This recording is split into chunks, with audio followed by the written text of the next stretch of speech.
Pour faire des pièces en composite, on va manipuler des produits chimiques qui ne sont pas forcément très bons pour la santé. Donc on a besoin de travailler dans des conditions d'hygiène et sécurité minimum. Le minimum, c'est d'avoir des gants pour protéger ses mains du contact des produits chimiques, de se protéger les yeux contre des éventuelles projections de produits chimiques dans les yeux. Même si on a naturellement une paire de lunettes, comme c'est mon cas, il faut rajouter une paire de lunettes de sécurité qui protégera beaucoup mieux que des paires de lunettes de vue. Et il faut aussi protéger les lunettes de vue des produits chimiques qui pourraient les détériorer. En plus de ça, les laboratoires, ou les ateliers dans lesquels on réalise des pièces en composite doivent être équipés de systèmes de ventilation appropriés avec un débit d'air suffisant pour pouvoir évacuer ce que l'on appelle les composés organiques volatiles, les COV, ça, on dit plus couramment, c'est-à-dire les vapeurs de produits chimiques qui pourraient être nocifs pour la santé. Donc les systèmes sont un système qui vient du haut et qui souffle de l'air et un système d'aspiration d'air qui fait un courant d'air qui va pouvoir évacuer les gaz mauvais pour la santé de l'opérateur. Pour faire une pièce en composite, il faut d'abord un moule. C'est indispensable un moule et c'est même une des limites des matériaux composites. C'est que pour faire une pièce, il faut forcément faire un moule et très souvent, pour faire un moule, il faut faire un modèle. Donc ça fait, pour faire une première pièce, au moins 3 pièces à avoir fait auparavant.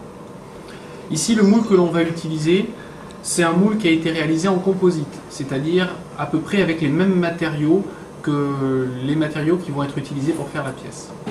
Donc le gel coat est un petit peu particulier, il est de couleur verte et il a des propriétés un petit peu particulières, mais ce qui constitue le moule en lui-même, c'est de la fibre de verre, de la résine polyester, en épaisseur un petit peu importante, mais c'est exactement la même chose que pour faire une pièce en composite. On peut faire des pièces en composite avec différents matériaux. Les plus utilisés, ce sont de loin le verre, parce que c'est le moins cher et qu'il a des propriétés mécaniques intéressantes. Mais on utilise aussi le carbone, en quantité relativement importante, et en moindre quantité le Kevlar. Il y a d'autres fibres qui permettent de faire des pièces en composite, mais sont industriellement beaucoup moins utilisées. Ensuite, les fibres peuvent être plus ou moins tissées. On peut utiliser des tissus, comme c'est le cas là, c'est-à-dire avec une organisation qui est proche de celle qu'on utilise pour les vêtements, ou non tissées, c'est-à-dire que vous avez là des fibres qui sont mises sous forme d'une plaque, mais les fibres n'ont pas vraiment d'orientation et ce sont des fibres d'une longueur limitée à ici 3 cm. Pour la pièce que nous allons faire aujourd'hui, on n'a pas vraiment besoin d'orientation de fibres particulière, donc on va utiliser des fibres sous la forme de mat, c'est-à-dire ces fibres-là, où elles ont des directions qui sont aléatoires, mais dans un plan. Pour réaliser une pièce en composite, il faut appliquer dans le moule un agent démoulant qui permettra un bon démoulage de la pièce du moule. Les agents démoulants se trouvent sous différentes formes, liquides, pâteuses. Ils peuvent être à application systématique sur chaque pièce ou à un effet plus ou moins permanent. Le produit qu'on va utiliser aujourd'hui, c'est une cire en pâte. C'est particulièrement utilisé et traditionnellement utilisé dans le domaine des composites. C'est-à-dire une cire qui ressemble un petit peu à de la cire pour les chaussures et qui a une composition qui facilite le démoulage des pièces. Elle s'applique avec un bout de mousse ou éventuellement un chiffon en coton bien propre. Donc on va prendre un petit peu de cire, comme on prendrait pour une paire de chaussures, et on va appliquer ce démoulant dans le moule, de préférence en faisant des petits ronds et en n'oubliant absolument aucune surface. Donc on va essayer d'avoir un mouvement systématique pour bien cirer l'ensemble de la pièce, si possible avec une forme de petits ronds, essayer d'avoir un mouvement assez régulier.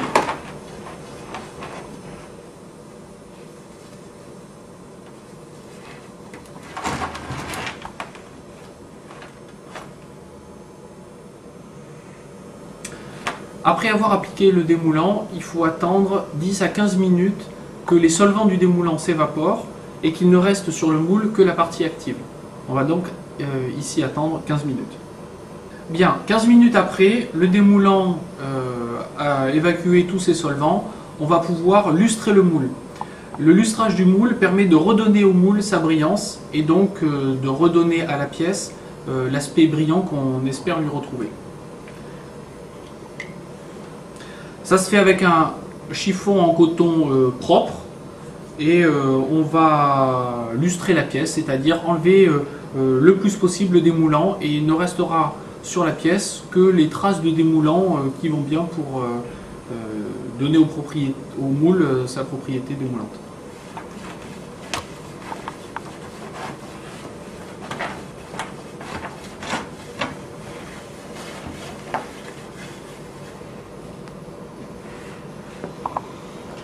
Voilà, là encore, après avoir lustré le moule, il faut attendre 10 minutes que le peu de démoulant qui reste sur le moule sèche bien et soit bien solidaire du moule. Dans le moule, je vais commencer à appliquer un gel coat.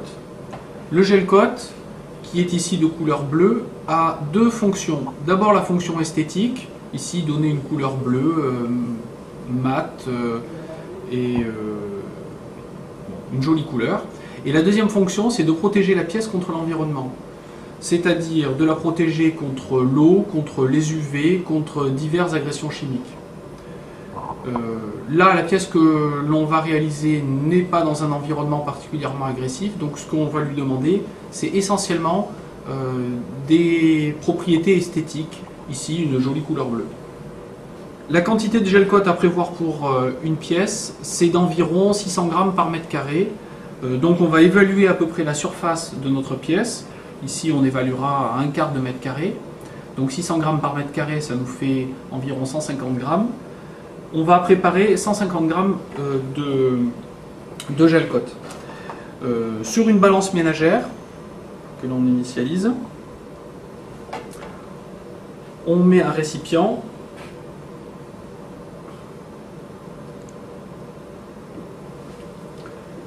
Je verse 150 g de gel coat.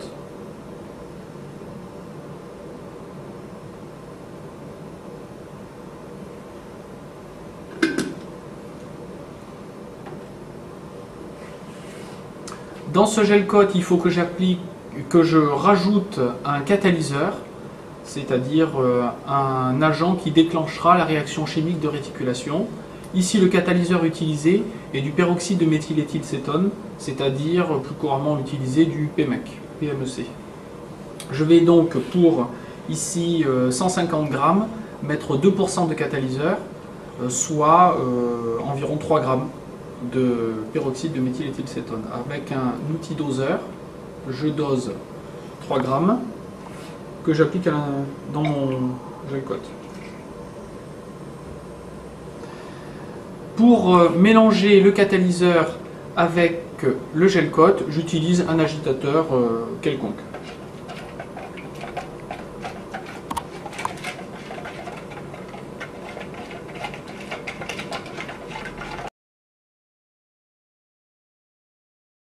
Le gel coat s'applique industriellement avec une gel coateuse, mais c'est intéressant que pour des pièces de grande surface, ce qui n'est pas notre cas ici. Il peut s'appliquer aussi avec un pistolet de peintre par gravité, où on va mettre le gel coat dans le pistolet et appliquer à l'air comprimé le gel coat dans le moule.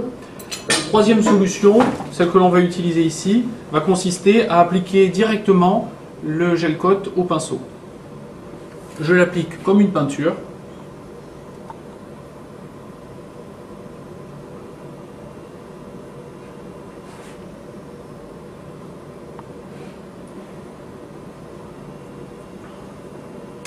Il faut maintenant qu'on a appliqué le gel coat sur toute la surface du moule, attendre presque 1 heure qu'il est réticulé, qu'il ne soit pas complètement réticulé, mais qu'il soit suffisamment réticulé, c'est-à-dire suffisamment dur, pour que les fibres que l'on va appliquer dessus ne risquent pas de le traverser et de revenir en surface de la pièce. On n'attend pas que la réticulation soit complète pour que cette réticulation, c'est-à-dire cette réaction chimique de liaison entre les macromolécules de la matière. Cette réticulation se termine avec la résine que l'on va appliquer dans le moule dans les couches supérieures. On attend donc 1 heure à 1 heure et demie. Le gel coat est amoureux, c'est-à-dire qu'il est réticulé mais pas complètement réticulé de façon à ce que la réticulation se termine avec la résine qui va nous servir pour stratifier la pièce. On va pouvoir maintenant appliquer dans le moule de la résine et de la fibre.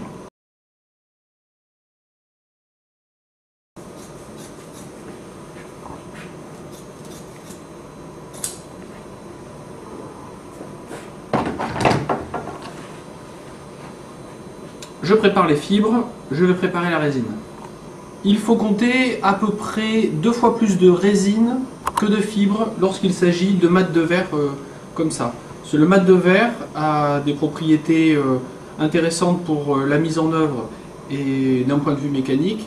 Il a l'inconvénient de laisser beaucoup de place pour de la résine et donc d'avoir un taux de fibre qui ne soit pas très important, donc pas très intéressant. Ça veut dire qu'avec des fibres comme ça, on n'aura pas une pièce très haut de gamme, mais ça tombe bien parce que la pièce qu'on fait là n'est pas une pièce à laquelle on demande des caractéristiques mécaniques très intéressantes. La résine qu'on va utiliser ici, c'est de la résine polyester, c'est-à-dire qu'elle a la même nature que le gel coat que l'on a utilisé précédemment. Le gel coat, c'est de la résine polyester avec en plus des colorants et différents additifs pour lui donner des propriétés particulières. Mais à la base, c'est la même résine. Donc on va l'utiliser de la même façon, c'est-à-dire avec du catalyseur PMEC à 2%, comme c'était le cas pour le gel coat. Il est important de savoir quelle est la quantité de résine que l'on va mettre dans notre gamelle de façon à pouvoir doser la bonne quantité de catalyseur.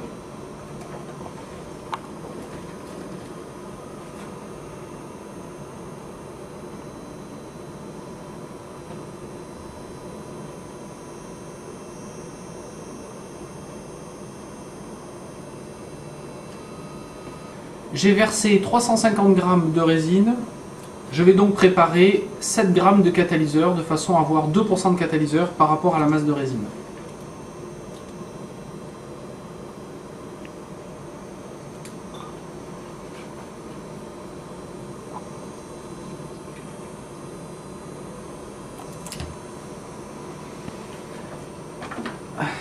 À l'aide d'un agitateur, je mélange le catalyseur à la résine. Je vais prévoir les fibres qu'il va y avoir dans le moule.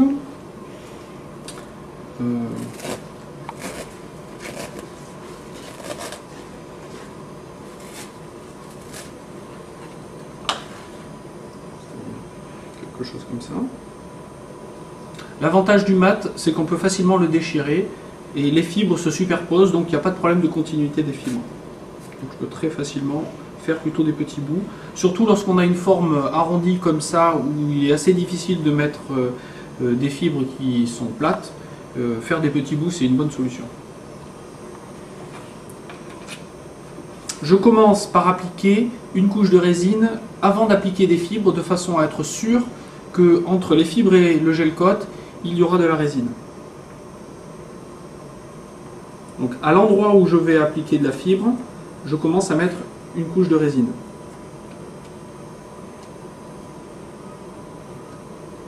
Grossièrement. Puis j'applique ma fibre de façon à ce qu'elle dépasse un petit peu.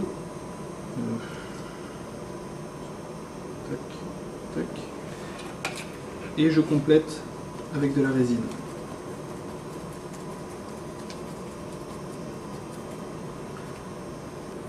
Il faut que la fibre soit bien imprégnée de résine. On voit qu'elle est suffisamment imprégnée parce que lorsqu'elle est bien mouillée, elle change de couleur. Elle perd sa couleur blanche et devient plus transparente. Et donc une couleur un petit peu verte, ici vert-bleu, puisqu'on a du gel coat bleu.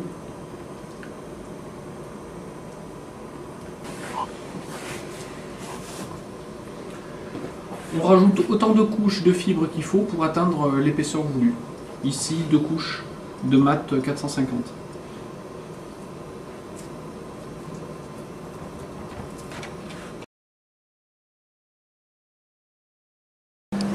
Plusieurs heures après, là on a même attendu toute la nuit, notre composite est parfaitement réticulé, il est parfaitement dur, donc on va pouvoir le démouler. Pour le démouler, je m'équipe de gants pour me protéger les mains parce que les petites fibres durcies avec de la résine pourraient être agressives. Et je vais commencer par décoller le tour de la pièce du moule. Ceci.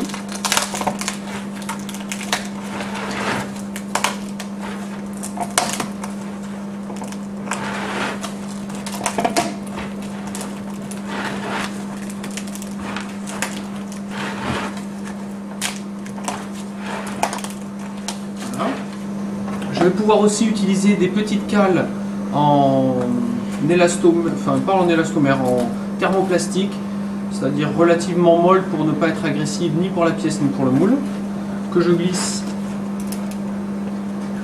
entre la pièce et le moule.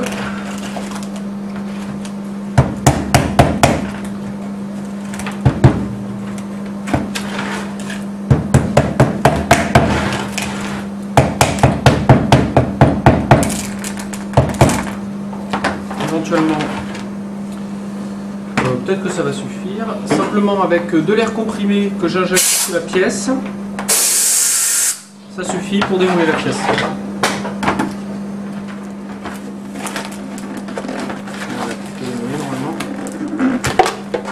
Voilà. Voilà la pièce terminée, démoulée. Il ne reste plus qu'à détourer, c'est-à-dire enlever les fibres excédentaires qui dépassent du bord de la pièce. Le moule est opérationnel pour faire une nouvelle pièce. Pour détourer la pièce, c'est-à-dire enlever le composite qui ne correspond pas à la pièce que l'on veut garder, il va falloir la découper. Le découpage se fait avec une scie, ici un lapidaire pneumatique, avec un disque diamant pour que ça puisse résister à l'abrasion de la fibre de verre. Pour ce faire, ça fait pas mal de poussière et pas mal de bruit, donc je me protège les yeux avec un masque, je me protège les oreilles avec un casque anti-bruit et je me protège le nez avec un masque à poussière.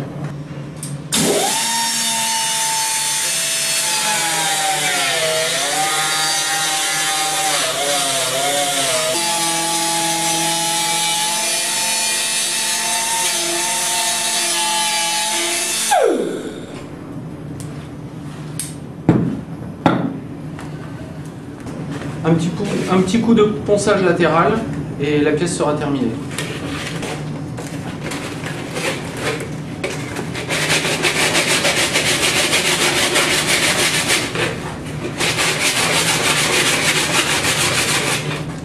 Un petit coup de soufflette, un petit coup de chiffon pour enlever la poussière et la pièce est terminée.